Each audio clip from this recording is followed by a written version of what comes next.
Donald Trump last weekend in Atlanta name-checking 3 members of Georgia's State Board of Elections, all Republicans, and all of whom have questioned the results of the 2020 election. Just yesterday, 3 months before the next presidential election, in a 3-2 vote, those 3 pit bulls that Donald Trump talked about approved a rule that threatened to upend how elections are certified in Georgia. And this is really important. The new rule empowers county election board members to conduct a, quote, reasonable inquiry, end quote, into whether election results are complete and accurate before they officially certify them. However, the new rule doesn't define what a reasonable inquiry entails, which means officials in Georgia's 159 counties can decide for themselves, each of them, what they consider reasonable. And therein lies the problem. Democratic elections attorney Mark Elias calls this new rule, quote, another powerful tool in Donald Trump's election subversion arsenal, saying, quote, he wants to be able to pick and choose which election results are accepted based solely on the outcome. This rule is a step in that direction.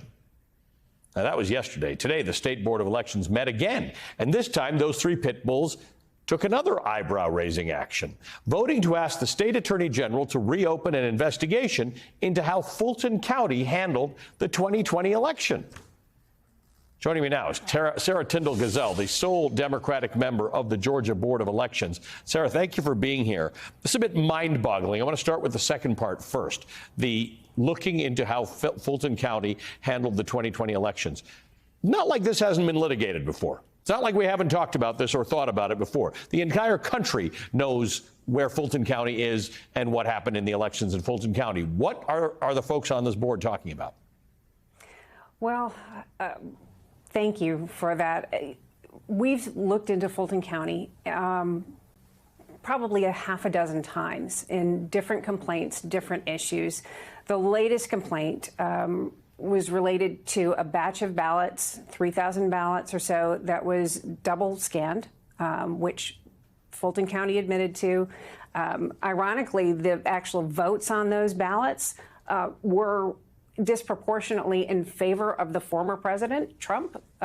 So it did not affect the outcome. There was a mistake made, and they were double scanned.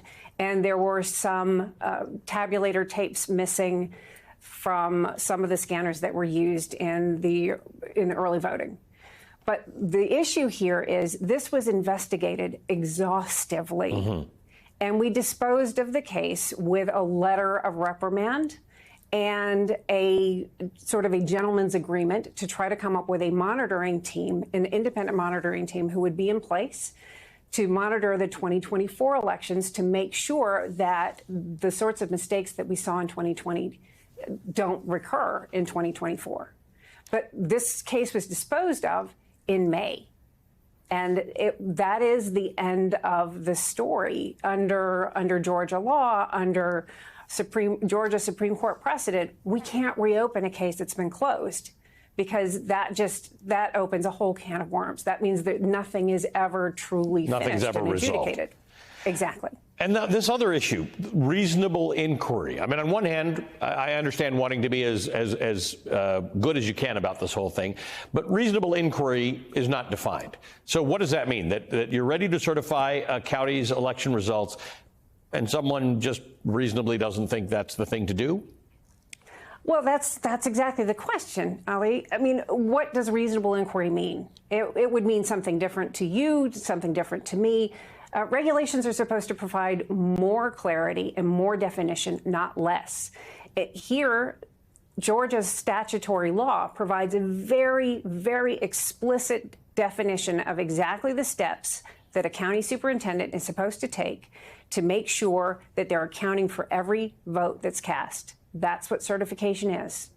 Adding this rule makes it appear that what is very clearly under the state statute and under 100 years of precedent is what's called a ministerial duty. In other words, a mandatory act. This makes it appear that there is some discretion that the counties are able to exercise, and that's simply not the case under Georgia law.